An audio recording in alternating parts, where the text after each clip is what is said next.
নমস্কার বন্ধুরা, আমি হলাম শ্রী। মালশ্রীর রান্নাঘরে আপনাদের সকলকে স্বাগত। আমাদের পছন্দের কয়েকটা মাছের মধ্যে ইলিশ মাছ হলো অন্যতম। আর এই ইলিশ মাছের বিভিন্ন রেসিপি আমরা বিভিন্ন সময় রান্না করি। এই মাছের রেসিপিগুলোর মধ্যে একটা হলো সর্ষে ইলিশ। সর্ষে ইলিশ বানানো খুবই সহজ, আর এটা খুব কম সময়েই রান্না করা যায়। তবে আমি কিভাবে এটা রান্না করি সেই পদ্ধতিটাই আজকে আপনাদের সাথে শেয়ার করছি। তাহলে চলুন তৈরি করে নিচ্ছি সর্ষে ইলিশ।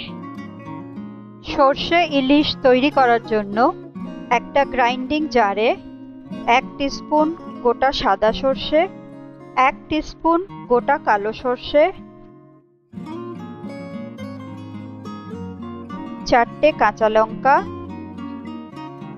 হাফ টিস্পুন হলুদ গুঁড়ো আর হাফ টিস্পুন নুন দিয়ে একটা পেস্ট তৈরি করে নেব। এখানে আমি সাদা সর্ষে আর কালো সর্ষেটা 1 ঘন্টা আগে জলে ভিজিয়ে রেখেছিলাম। পেস্টটা একটু মিহি করে বেটে নেওয়ার পর এর মধ্যে আমি 2 টিস্পুন সর্ষের তেল দিয়ে দিচ্ছি। সর্ষের তেলটা পেস্টের সাথে খুব ভালো করে মিশিয়ে নেব। এরপর আসছে ম্যারিনেশনে। সর্ষে আর কাঁচা লঙ্কা পেস্টটা মাছগুলোর গায়ে দিয়ে দিচ্ছি।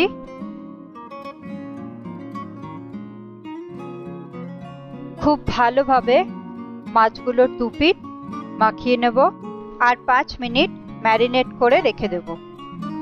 আমি এখানে 7 পিস ইলিশ মাছ নিয়েছি। কড়াইটা হালকা গরম করে তার মধ্যে 3 টেবিল স্পুন সর্ষের তেল দিয়ে দিচ্ছি।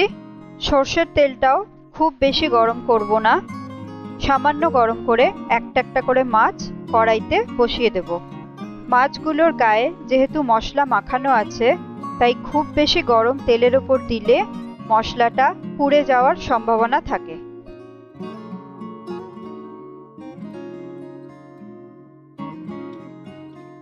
প্লেটে লেগে থাকা মশলাটা পুরোটা মাছগুলোর উপরে ছড়িয়ে দেব। সামান্য কিছুটা জল থালার মশলা ধুয়ে অ্যাড করে দেব। মিনিট খানেক একটু নাড়াচাড়া করে স্বাদ মতো নুন দিয়ে দিচ্ছি আর দিয়ে দিচ্ছি কিছুটা চিনি। চিনিটা আমি এখানে ব্যালেন্সের জন্য দিচ্ছি, আপনারা চাইলে এটা না অ্যাড করতেও পারেন। এরপর 6টা কাঁচা লঙ্কা দিয়ে দিচ্ছি। আপনারা যে যেরকম ঝাল খান সেই অনুযায়ী লঙ্কার পরিমাণ বাড়িয়ে দিতে পারেন।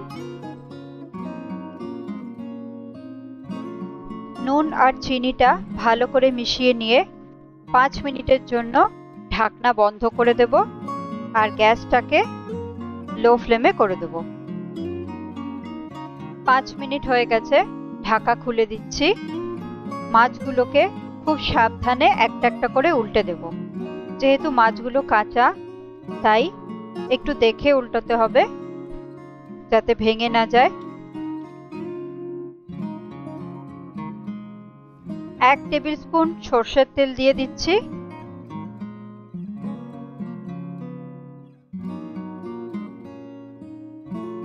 এবার 2 মিনিটের জন্য ঢাকনা বন্ধ করে দেব। 2 মিনিট হয়ে যাওয়ার পর ঢাকনা খুলে দিচ্ছি। মাছগুলো পুরোপুরি সেদ্ধ হয়ে গেছে।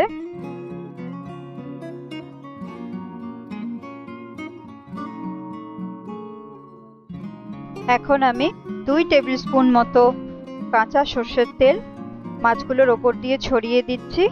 এতে কাঁচা সর্ষের তেলের অ্যারোমাটা মাছের মধ্যে পুরোপুরি ঢুকে যাবে।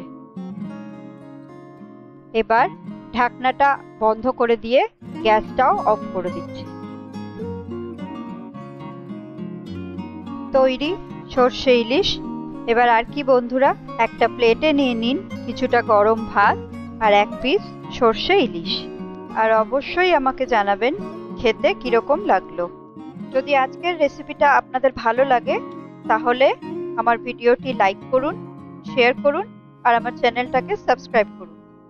সকলে ভালো থাকবেন। আমি শ্রী, আপনাদের সকলের সাথে দেখা হচ্ছে নেক্সট একটি রেসিপির সাথে।